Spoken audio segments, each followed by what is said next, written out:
government stimulus has been too cautious. It's just been a series of half measures, and this will haunt the Democrats for years to come. He's right, isn't he? No, I don't agree with that. You know, what the president did with the Congress, and this was very important, is put in place really the most powerful, the largest recovery program we've seen in about 50 years. And it was designed to work over 2 years. You have more than half of those measures still ahead of us.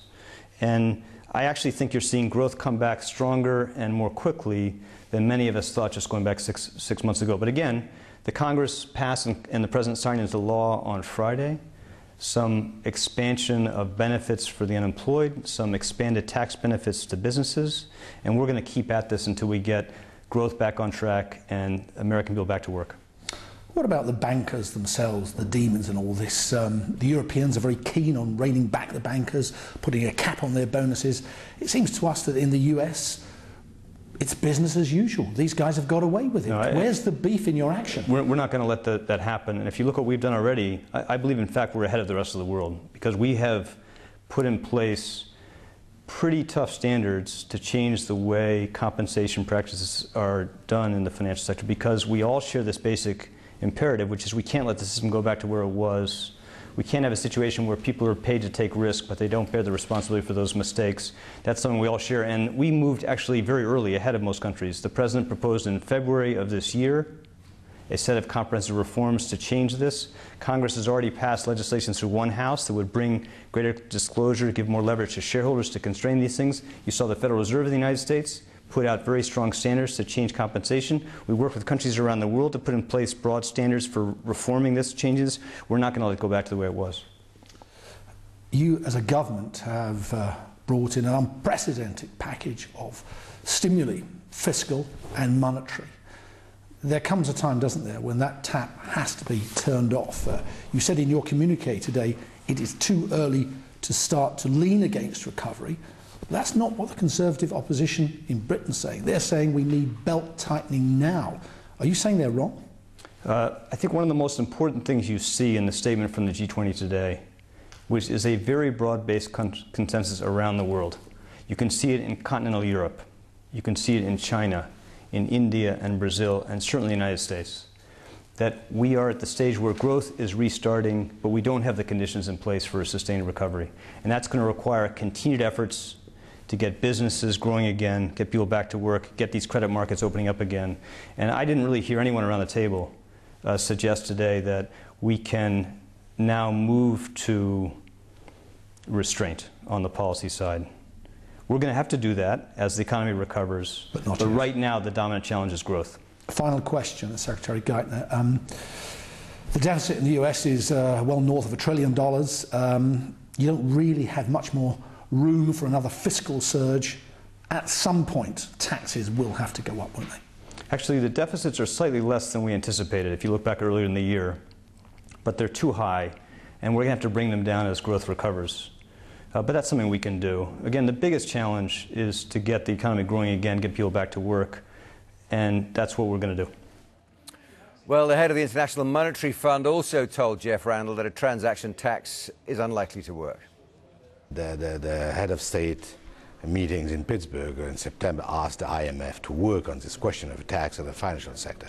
Could be a transaction tax or not. I don't believe it will be a transaction tax because transactions are very difficult to measure, and so it's very easy to avoid a transaction tax. And would they damage Wall Street and the city? Well, we don't want to damage anybody. We want to have a financial sector which will not put the global economy at risk, as it was the case in this crisis. So, how's all this going down with the government? The Financial Secretary of the Treasury, Stephen Timms, is at the G20 summit in St Andrews and joins us now live. Thanks very much indeed for joining us, Mr. Timms. Thank you. First of all, this idea of a transaction tax, well, we've heard from Timothy Geithner there. It's not something the US is going to pursue at all. I've spoken to the Canadian Finance Minister. He's of the same mind as well. Does that mean it ends now? Well, what Tim Geithner set out, I thought very clearly in that interview, was the reason why action is needed, and that is that there's been very large-scale support from taxpayers to banks over the last couple of years. The question now is how do we protect taxpayer interests in the future? In the US, and Tim Geithner spelt this out, there's a an insurance levy being introduced. The Prime Minister talked this morning about a transaction tax. He talked about both options, in fact. The G20 at their summit in Pittsburgh called on the I.M.F. to investigate these matters fully.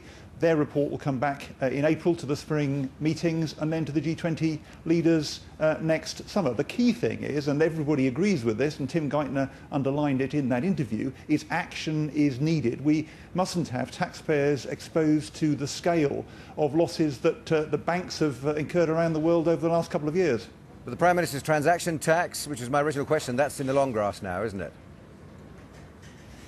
Well, that depends on the advice from the I.M.F. and the report that's coming up. Well, Our view is that transaction they've already made that clear as well, haven't they? The I.M.F. says they're not going to touch it either.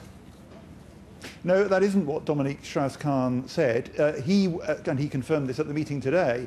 They will bring back their report to the spring meetings in April, and that report will then go to the G20 leaders in June. And I think we'll all need to wait and see exactly what that report says. And I think every finance minister here will be looking forward to that with a lot of interest. Well, Mr. Strauss-Kahn has at least said it's unlikely to work, and as we mentioned, Mr. Geithner doesn't seem very keen on the idea. So what doesn't this highlight for the public here in Britain, that gradually, as different economy circumstances change and priorities change for different independent individual governments, that we will start to have to start going our own ways in dealing with the second stage of the crisis, if you like? Well, I thought the most striking thing about this meeting today was the extent of agreement, again underlined by Tim Geithner in that interview, that we need to maintain support for the economy until recovery is established. And we're not there yet. That's the view that was taken by every country. I think it's the first sentence in the communique that has been issued from this meeting today. We're going to continue to support the economy. Other countries are as well. There's been an enormous amount achieved thanks to the collaboration in the G20 over the last 12 months, a lot more than most people expected.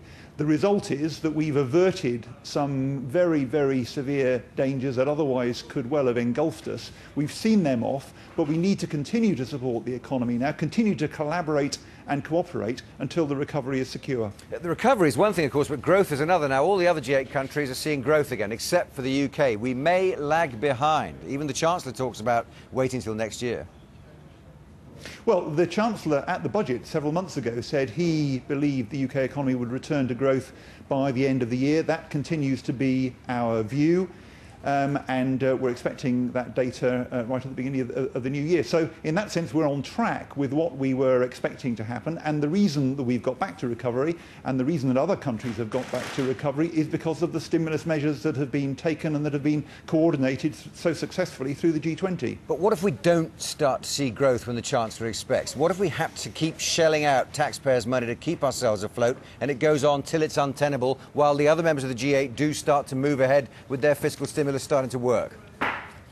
Well, our fiscal stimulus will work. I mean, we are continuing to support the economy. The car scrappage scheme has been extended into the new year. The Bank of England this week has announced additional quantitative easing. So our support for the economy will be maintained. And I think there's now a very broad expectation that what the Chancellor said back in the early part of this year will in fact be the case. That is that the UK economy will return to growth round about the turn of this year. Well, many people hope so. Stephen Timms, thanks very much indeed.